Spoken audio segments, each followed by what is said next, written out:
No, obviously, really disappointing.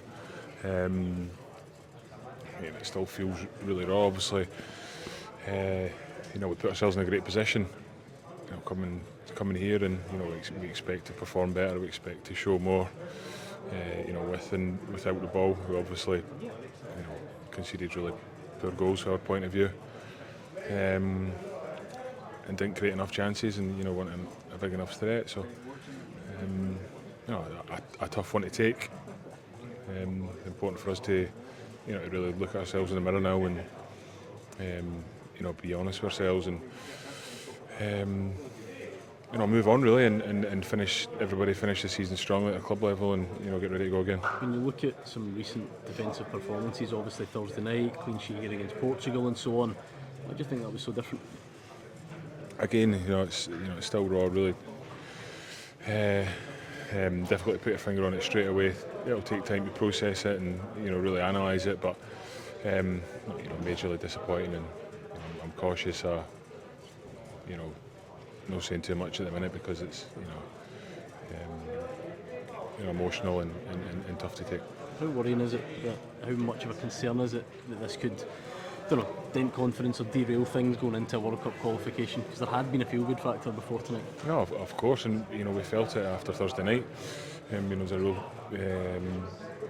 good feeling in the squad, but I suppose that's football, and it's not the first time I've had it happen in my career where you go for a big high to a few days later having a massive low. So it's how we deal with it and how we move on, and we've definitely had some major high moments in the last few years.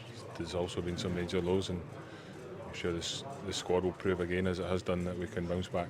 Obviously these World Cup qualifiers are coming up at the end of the year. You understand if fans are a bit worried about watching that happen tonight? Of course, 100%.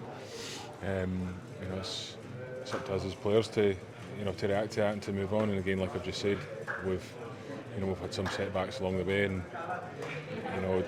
the squad's got character. I don't think that's something you can ever question. And I'm sure we'll bounce back. How important is it to draw on that experience and the kind of previous character that you have shown? No, obviously it's massive, and that's what we are. That's the sort of mentality and the character that's in the squad. The boys, always show that. Obviously it's football, and you have setbacks. And again, majorly disappointing and really difficult for us to take tonight. But we'll move on and we'll be back. When you reflect on this Nations League campaign as a whole, what will be the major takeaways? No, obviously it's we wanted to end it well. We've not been able to do that. It's ended, with disappointment. But I think throughout, you look at the start of the campaign, we were, nearly there. Some good performances, not quite getting the results, and obviously finished it strongly. We've been unsuccessful. So we'll need to learn our lessons from that, which we will, and we'll move on.